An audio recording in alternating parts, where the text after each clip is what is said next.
Hello everyone, welcome to the Exia IAS academy. तो चलिए देखते हैं कौन से इम्पोर्टेंट न्यूज़ आर्टिकल हैं जो रेलेवेंट रहेंगे एग्ज़ाम पर्सपेक्टिव से। इसमें मैं आपको हर आर्टिकल का समरी बताऊंगा, चीज़ों को इन ब्रीफ समझाने की कोशिश करूंगा ताकि जब आप आर्टिकल को खुद से पढ़ें तो पूरी जो चीज़ें हैं वो समझ पाएँ। इसी के साथ मैं लिंक करवाने की कोशिश करूंगा कि कौन से पॉइंट से प्री और मेंस में क्वेश्चन पूछा जा सकता है। तो ये जो भी मैं एनालिसिस कर रहा हूँ ये आपके बेस्ड है जो ऑफिशियल सिलेबस है यूपीएससी का as well as different state PCS का। इसी के साथ जो प्रीवियस ईयर क्वेश्चन पेपर है प्री के और मेंस के UPSC as well as different state PCS के, तो उसमें क्या ट्रेंड रहा है, किस तरीके से क्वेश्चन पूछे जाते हैं, कौन से इश्यूज के ऊपर किस तरीके से क्वेश्चन बनता है, थीम वाइज क्वेश्चन कैसे बन रहा है। तो इन सभी चीज़ों को देखते हुए ही हम जो एनालिसिस है वो करेंगे ताकि आपका जो प्रिपरेशन है वो ट्रैक में रहे, ऑथेंटिक रहे एंड क्रेडिबल रहे। तो चलिए देखते हैं पहला आर्टिकल। तो पहला आर्टिकल देखने से पहले मैं ये मान के चल रहा हूँ कि आपने बेसिक्स जो है सिलेबस को पढ़ा है और जो बेसिक्स है उसकी अंडरस्टैंडिंग आपको है, तभी आप क्या है प्रॉपर तरीके से समझ पाएंगे। और अगर अंडरस्टैंडिंग नहीं भी है तो भी आप कंटिन्यू कर सकते हैं, 2 4 6 महीने में आप चीज़ें धीरे धीरे समझने लगेंगे। ओके, तो अगर किसी को हमारे मेंटरशिप चाहिए हमारे एकेडमी से और आप हमारे कोर्सेज को परचेस करना चाहते हैं तो आप हमें 6002417488 नंबर पे कांटेक्ट कर सकते हैं। एडमिशन हम आपके foundational as well as crash course दोनों के लिए उपलब्ध करवाते हैं और इसी के साथ आपको जो भी लर्निंग हम प्रोवाइड करेंगे कॉम्प्रिहेंसिव रहेगा, एज पर सिलेबस रहेगा। कॉम्प्रिहेंसिव स्टडी मटेरियल दिया जाएगा, जो भी गाइडेंस दी जाएंगी वो एक्सपर्ट फैकल्टी के द्वारा दी जाएंगी। इसी के साथ रेगुलर टेस्ट भी होगा फॉर प्री एंड मेंस। इसी के साथ आपके वन ऑन वन मेंटोरिंग के तहत आपका जो वीकनेस है उनके ऊपर काम किया जाएगा। इसी के साथ इन हाउस लाइब्रेरी फैसिलिटी भी अवेलेबल है जिसमें जुड़ के आप अपना प्रिपरेशन को और अच्छी तरीके से कर सकते हैं। तो चलिए देखते हैं पहला आर्टिकल। तो पहला आर्टिकल बात कर रहा है अबाउट अर्बन डेवलपमेंट के बारे में। तो अर्बन डेवलपमेंट जो है उसको लेके क्या इश्यूज है, ओके, कि इंडिया में जो भी आपकी अर्बन डेवलपमेंट है, अर्बनाइजेशन है, उसमें डिफरेंट सॉर्ट ऑफ इश्यूज या फिर कंसर्न देखा जाता है। स्पेशली कौन सा कंसर्न, स्लम का जो कंसर्न है वो देखा जाता है। तो slum looking for a long term solution, तो कैसे हम क्या कर सकते हैं, स्लम एरिया के जो स्लम एरिया है और स्लम एरिया की जो पॉपुलेशन है उनको किस तरीके से बेटर लाइफ दे सकते हैं, बेटर लाइवलीहुड दे सकते हैं, बेटर हाउसिंग प्रोवाइड कर सकते हैं, ताकि क्या किया जा सके, इक्वालिटी दिया जा सके, सोशल जस्टिस जा सके और एक डिग्निफाइड स्टैंडर्ड ऑफ लिविंग को एंश्योर किया जा सके। अभी अब लगभग जितने भी बड़े सिटी है मेट्रोपॉलिटन सिटी, उसमें अगर गौर करेंगे तो अगर डेटा भी देखेंगे, जो ministry of housing and urban affairs है उनका अगर डेटा देखें तो लगभग आपके हर सिटी के 50% जो लोग हैं, लगभग 50% लोग वो स्लम एरिया में रहते हैं। कभी स्लम एरिया में रहते ही क्या होता है, कंजेस्टेड हाउसिंग होता है, बहुत ज़्यादा पोल्यूशन होता है, पोर्टेबल ड्रिंकिंग वाटर नहीं होता है, आपकी जो सोशल टेंशन है, like different sort of crime जो है वो बढ़ते हुए नज़र आते हैं। तो ये सभी चीज़ें क्या करती है, आपकी जो एक डिग्निफाइड तरीके से लाइफ जीना होता है लोगों को, वो देखने को नहीं मिलता है। दूसरी तरफ क्या है, एक ही सेम अर्बन एरिया में आपका कोई जो रीच है, ओके, जो एबल है, वो क्या कर रहा है, एक बेटर लिविंग ले रहा है।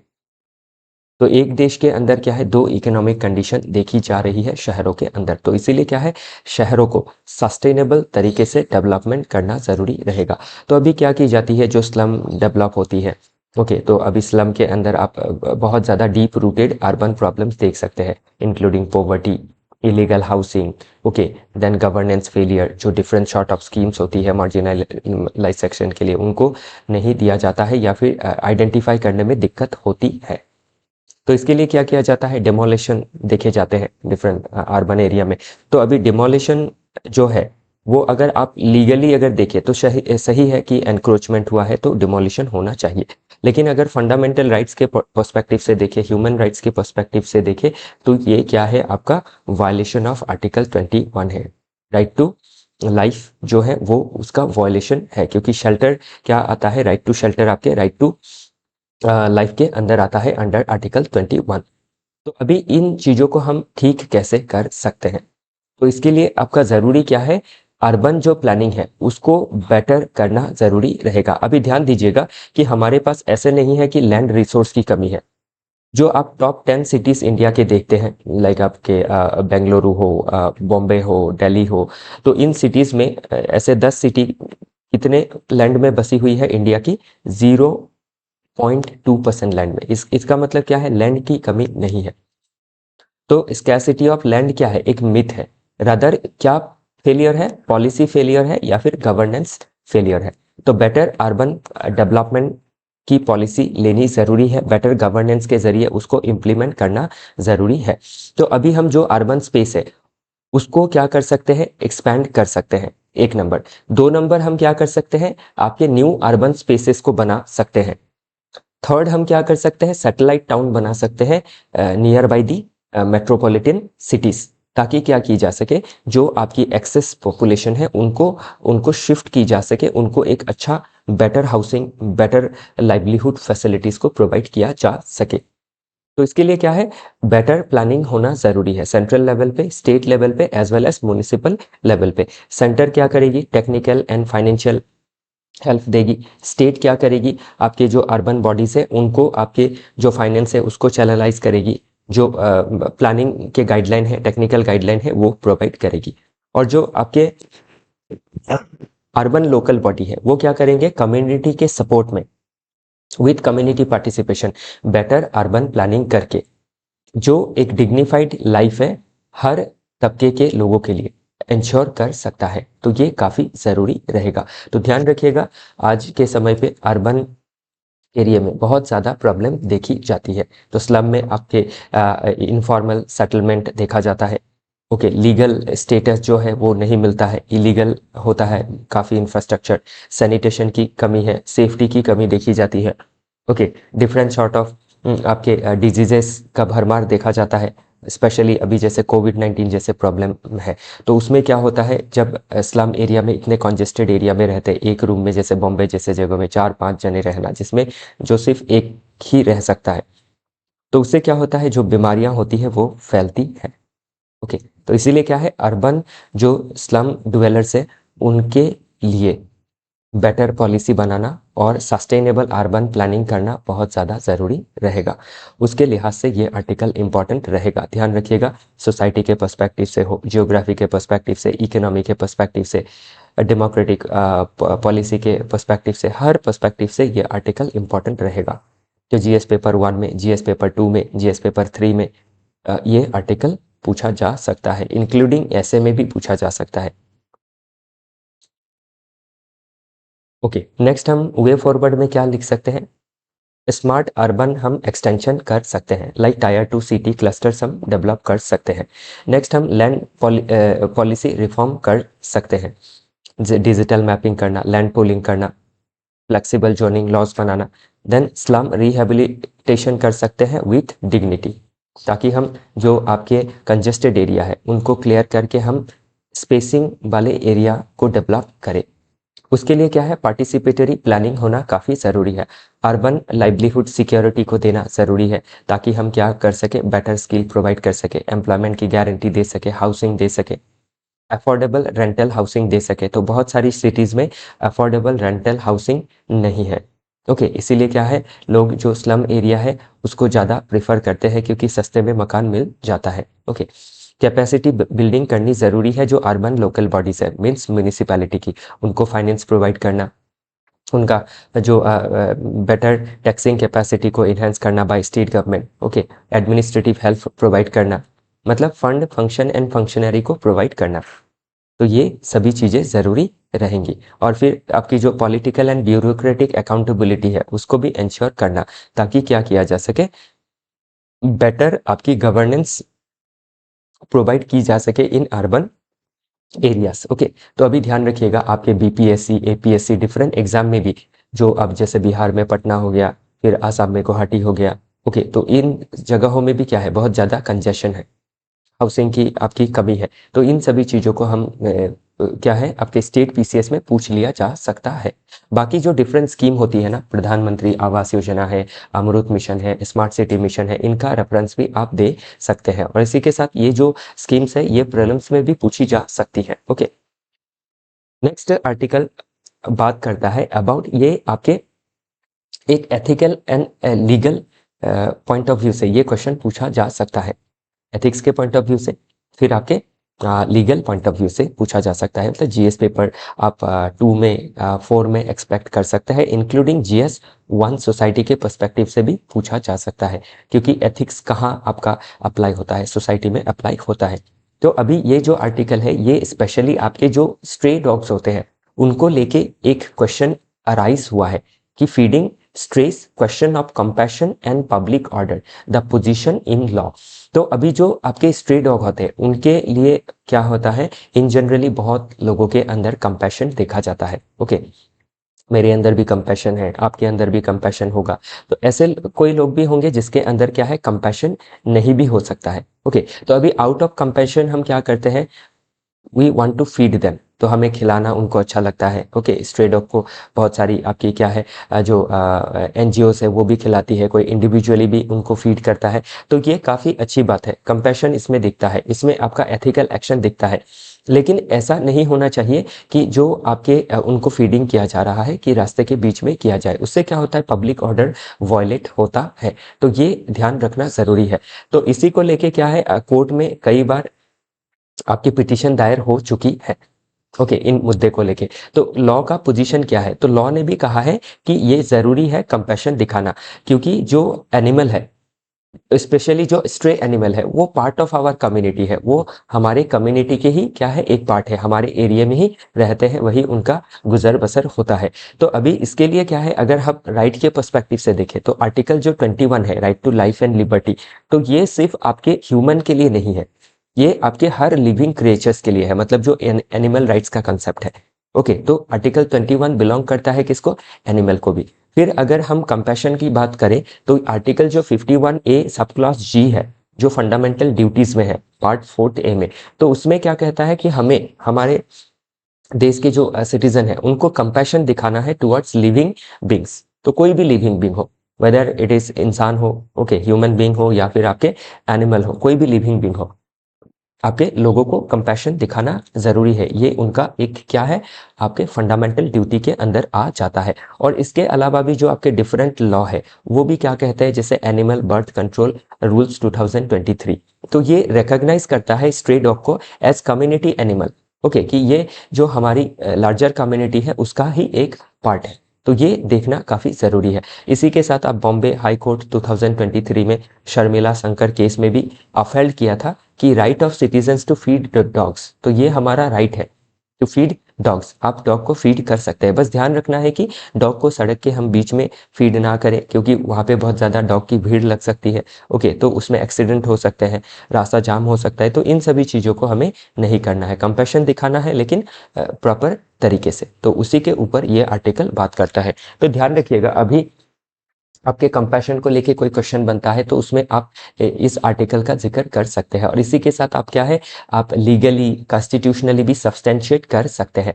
आर्टिकल आपका 21 है, 51A सब क्लॉज जी है, then prevention of cruelty to animal act 1960 है, तो ये क्या करता है आपके पनिश करता है जो एनिमल्स के अगेंस्ट क्रुएलिटी दिखाते हैं। ओके, फिर सोशल कॉन्ट्रैक्ट, आप अगर थोड़ा फिलोसॉफिकल बेस देखें तो सोशल कॉन्ट्रैक्ट थ्योरी के अंडर आप देख सकते हैं कि सोसाइटी में जो आपके डिफरेंट एनिमल्स है वो भी क्या है कम्युनिटी का पार्ट ही है, तो उनको भी क्या करना है हमें प्रोटेक्ट करना ज़रूरी है।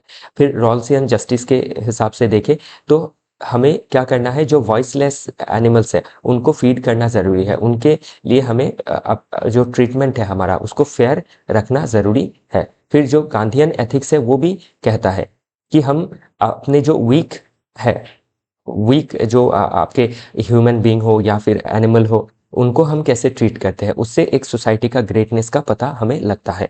और यूटिलिटेरियनिज्म क्या कहता है कि greatest happiness of greatest number, तो इसमें हम हैप्पीनेस कब आएगा, जब हम अपने इकोसिस्टम में डिफरेंट जो आपके एनवायरनमेंट हो या फिर एनिमल हो उनको भी प्रोटेक्ट करके रखेंगे, तब तभी क्या है आपका जो हैप्पीनेस है वो मैक्सिमम होगा, ये कहता है यूटिलिटेरियनिज्म। ओके, चलिए आगे देखते हैं। नेक्स्ट आर्टिकल बात करता है a turn around for banks.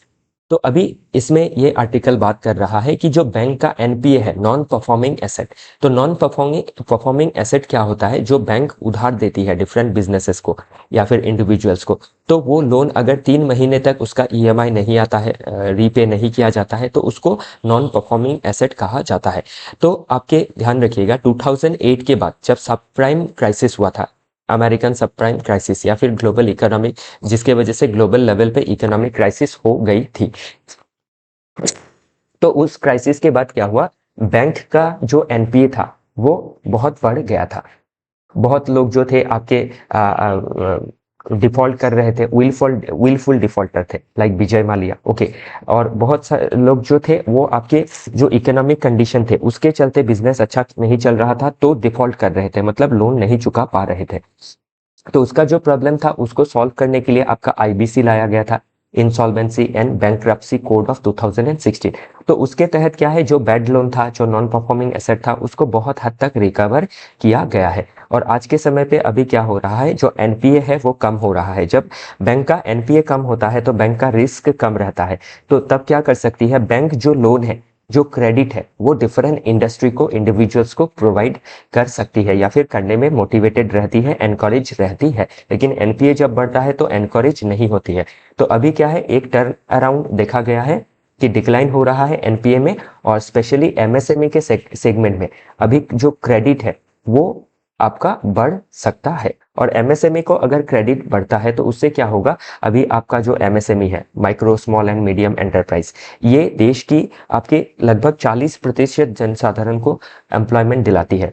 इसी के साथ लगभग 30 to 35% जो आपके हमारा एक्सपोर्ट होता है, वो एक्सपोर्ट इससे आपका होता है, एमएसएमई से होता है। ओके, और जीडीपी में भी लगभग 30% के लगभग ये कंट्रीब्यूट करती है।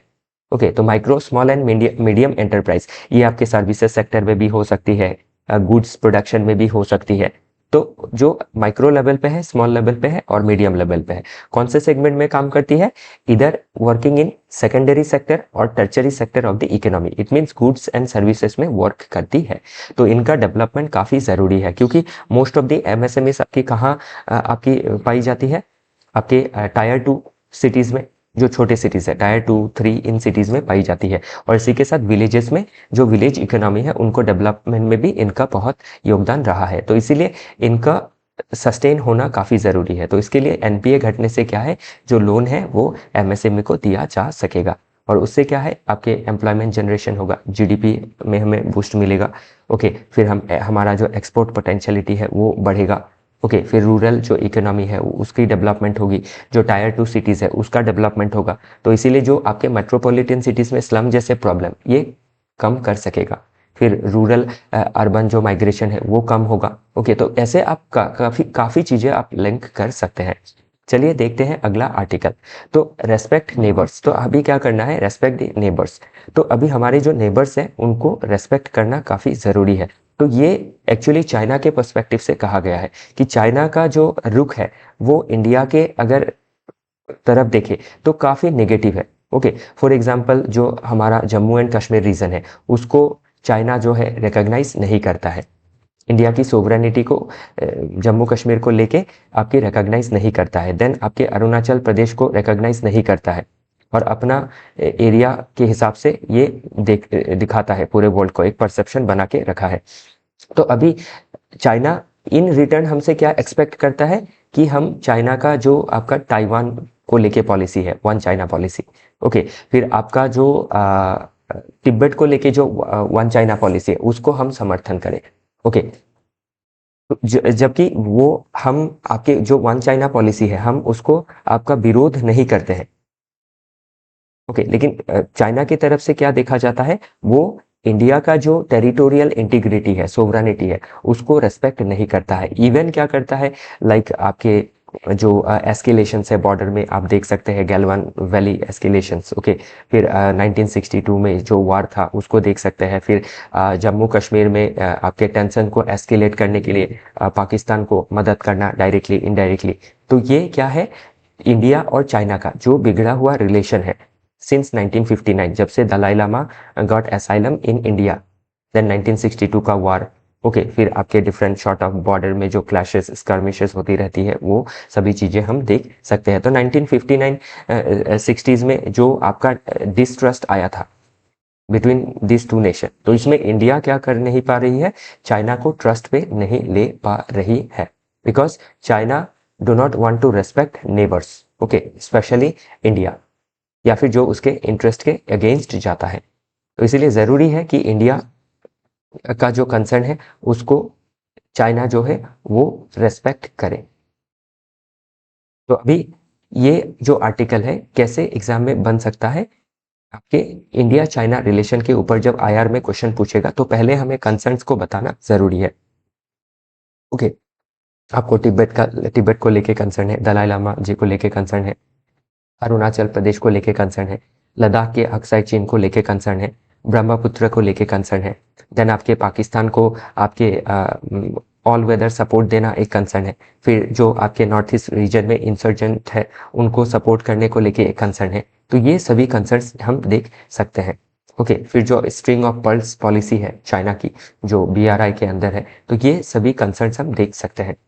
तो अभी सॉल्यूशंस के लिए क्या है, ब्रिक्स समिट एससीओ डायलॉग जो है, इनमें दोनों देश को एक दूसरे को ट्रस्ट में लेना काफी जरूरी है, स्पेशली आपके चाइना की तरफ से जो चाइना का रुख है वो पॉजिटिव करना ज्यादा जरूरी है। ओके, चलिए आगे देखते हैं। नेक्स्ट आर्टिकल बात करता है Indian inequality and the world banks claim. तो ये आर्टिकल कई बार पास्ट में हमने डिस्कस किया है। तो हाल ही में जो वर्ल्ड बैंक का इनइक्वालिटी को लेके जो रिपोर्ट आया था उसमें इंडिया में इनइक्वालिटी को घटते हुए दर्शाया गया है। तो जो आपका गिनी कोएफिशिएंट होता है, जो आपका जो जिसका स्कोर 0 से 1 तक होता है, तो 0 का मतलब है परफेक्ट इक्वालिटी और 1 का मतलब है टोटल इन इक्वालिटी।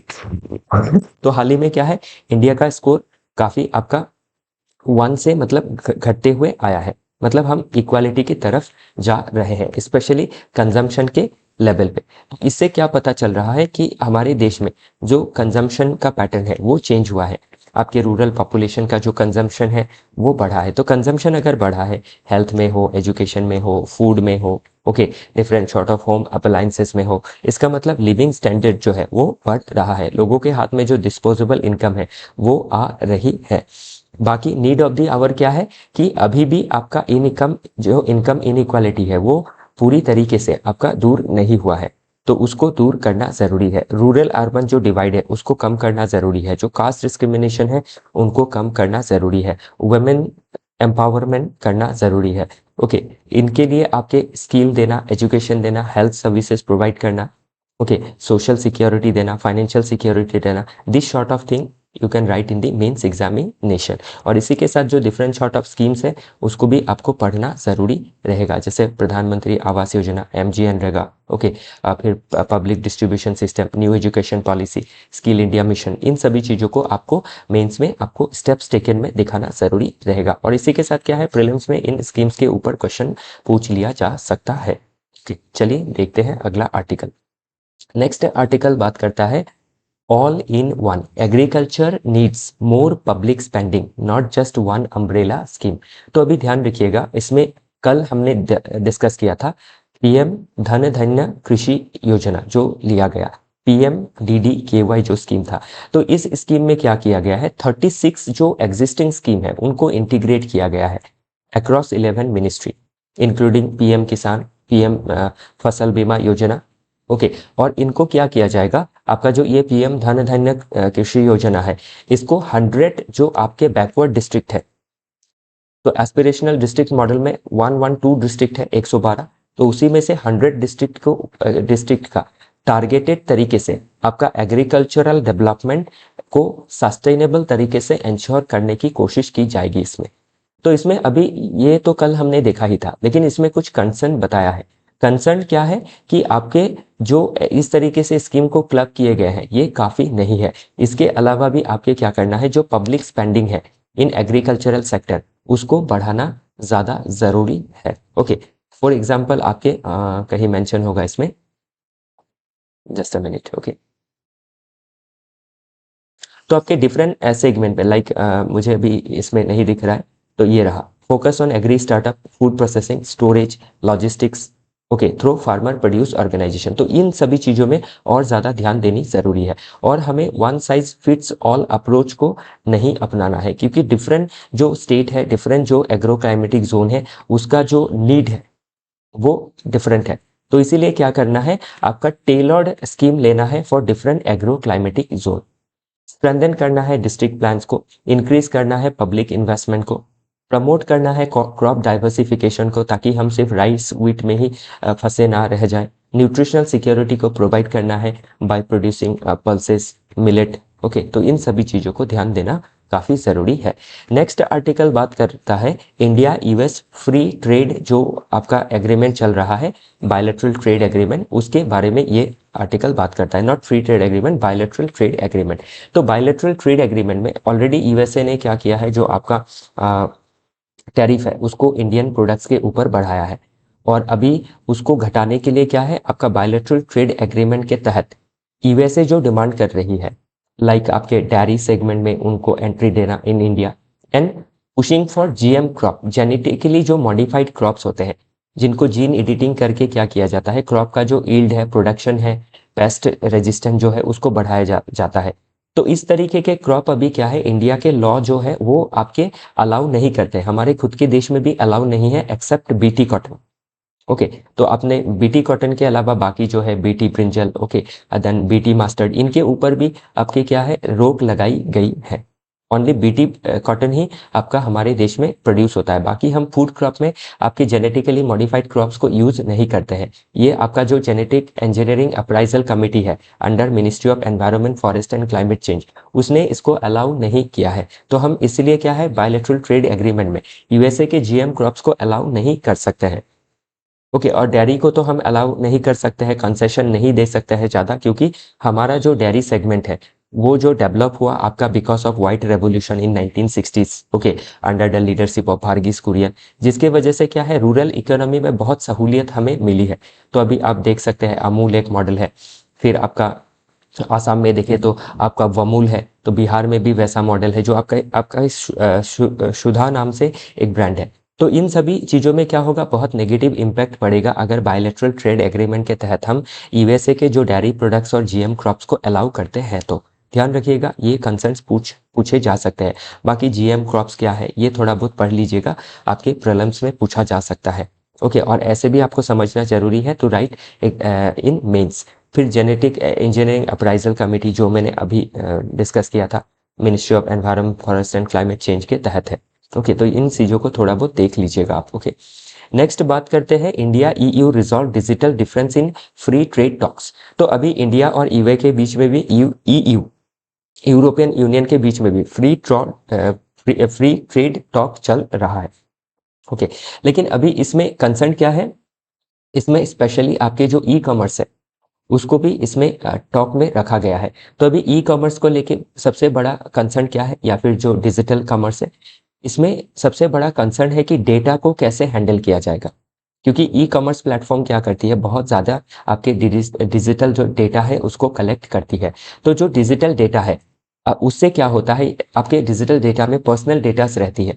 ओके, कि कोई पर्सन ने आपका कोई सामान खरीदा, उसने डिफरेंट शॉट ऑफ आपके फ़ोन नंबर को देना, ईमेल को देना, तो बहुत कुछ डिटेल्स दिया जाता है। ओके, इवन आपका लोकेशंस भी दिया जाता है। तो इन डेटास को किस तरीके से हैंडल किया जाएगा by the MNCs, multinational corporations. तो इस तरीके से हैंडल करना है ताकि जो प्राइवेसी है, ओके, जो डेटा राइट्स है वो वायलेट ना हो। तो जैसे हमारे देश में अभी रिसेंटली लॉ आया 2023 में, digital personal data protection act.